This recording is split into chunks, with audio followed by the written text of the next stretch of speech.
Thank you, Mr. Chairman, and gentlemen, thank you for your hard work. I know you've been burning the midnight oil. This committee certainly appreciates it. I want to agree with Senator Fisher on the NDS and getting that out. I actually read the classified version. I think there's not much in it that's classified, actually. I think you could get that out publicly pretty soon, you know, maybe remove a certain element to it, but I think that would be important.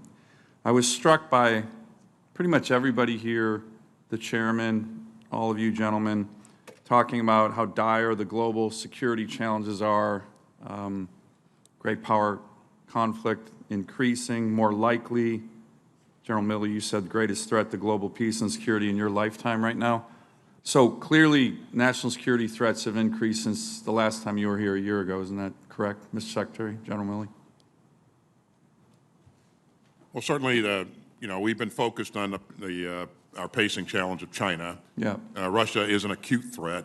Right. And right. But I mean, I don't want to be rude, but just since you testified last year, you compare your testimony today, both of yours, with last year's, the security threat has been significantly heightened. That's what you've just both said, correct? Tensions are certainly heightened. That's right. General Milley? You already said it, so. That's correct. That's my So here's the thing on that. I am actually stunned that the President put forward another budget that actually calls for real defense cuts. 4% increase with 8% inflation is a 4% real inflation adjusted budget. I think it's irresponsible. I think it's dangerous when you look at shrinking the Navy, shrinking the Air Force. There's no doubt in my mind that gives our enemies comfort, and I think that this budget doesn't align with your statements about the severity of the national security challenges we face right now. And what's likely to happen, and it's sad, is that once again we're going to have to push the President to increase the budget in a bipartisan way, the way we did it last year. It's sad. The Commander-in-Chief can't reject some of his far-left members and say we need a robust budget. We put forward a budget that cuts defense spending, so I'm going to have problems with that. General Milley, I want to compliment you on your speech. I think it was in 2016. You gave a really prophetic, in my view, speech on Putin and the threat he brings forward. And you were actually criticized for that speech, I remember. But I think if you reread the speech, you were right on with what was happening. But you're seeing here, I think there's a source of bipartisan frustration to what's happening. I know you've been working it hard on Ukraine, but I think when the intel committees were briefing us prior to the invasion, they got it right, and so did all of you, what was going to happen. Then there was this notion that, and we were all briefed on it, that they were going to lose Ukrainians within 7 to 10 days. That was a uniform briefing. They're going to get crushed. Okay, they got that wrong. A lot of people got that wrong. I think the shift that we need to do now is to Senator Blumenthal, Senator Cotton, Senator Ernst, to strategically think about victory. And again, General Milley, I know you're working this hard, but when you talk about key objectives, number one, don't engage Russia with a conflict, keep NATO cohesion, support the Ukrainian people as the key objectives. Doesn't it make sense to have as our number one objective imposing a strategic defeat on Putin that we have the opportunity to do right now, in line with what you said? And I think that's the source of frustration for a lot of senators. We're not hearing that language.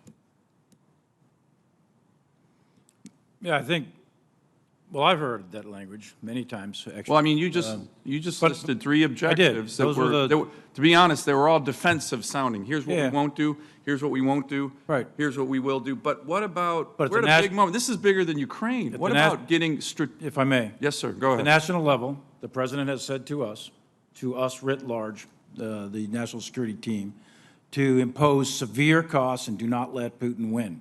To ensure that Ukraine... I would respectfully recommend you put that as your number one objective. You didn't even mention that in your 3 objectives. Well, right, but those severe costs are being done by other elements, not the U.S. uniformed military. That's why the U.S. uniformed military has a different task here, which is to assure and deter our NATO allies to prevent war expanding and escalating, to ensure that Ukraine gets the means that are necessary in order to defend itself so it can remain free and sovereign, and then also to continue to maintain the cohesion of NATO.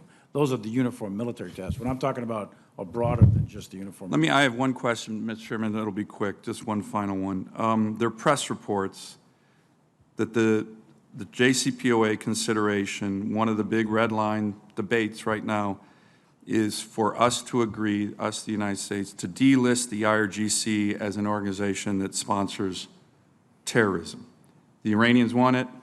You gentlemen, unfortunately, have led troops, some of our finest, over 2,000 wounded and killed by the Quds Force, IRGC, with the weapons they supplied to Iraqi Shia militias. I'm sure hundreds under your command were killed or wounded. The IRGC has recently been responsible for missile attacks in coordination with the Houthis against UAE civilians, our long-standing ally in the region, UAE. Is there any universe in which the two of you could say you support the delisting of this terrorist organization with blood of American soldiers on its hands recently and delist them as the state sponsor of terrorism because Iran wants it? We should tell Iran to go pound sand. There's no way in hell that they shouldn't be delisted. What do you two, in your personal opinion, given how much experience you have with Iran in the Middle East, believe on that question? Senator, respectfully, I won't comment on negotiations that are ongoing and speculate on what my advice to the president is going to be. So I'll. In your personal opinion, we've asked you before that you can give us that, even though it might conflict with the administration's view. That's what you committed to do with this committee. So I'd ask you again, both of you, in your personal opinion. And my answer remains unchanged, Senator. Thank General Milley, you've been asked in your personal opinion. Yeah, Senator, just for clarity, political appointees are different than me. I have to sign a document that requires me to give you. You're right, and I'm sorry, Mr. Secretary, I didn't mean you. I meant General Milley. So in my personal opinion, I believe the IRGC Quds Force to be a terrorist organization, and I do not support them being delisted from the foreign terrorist organization. Thank you for your honesty.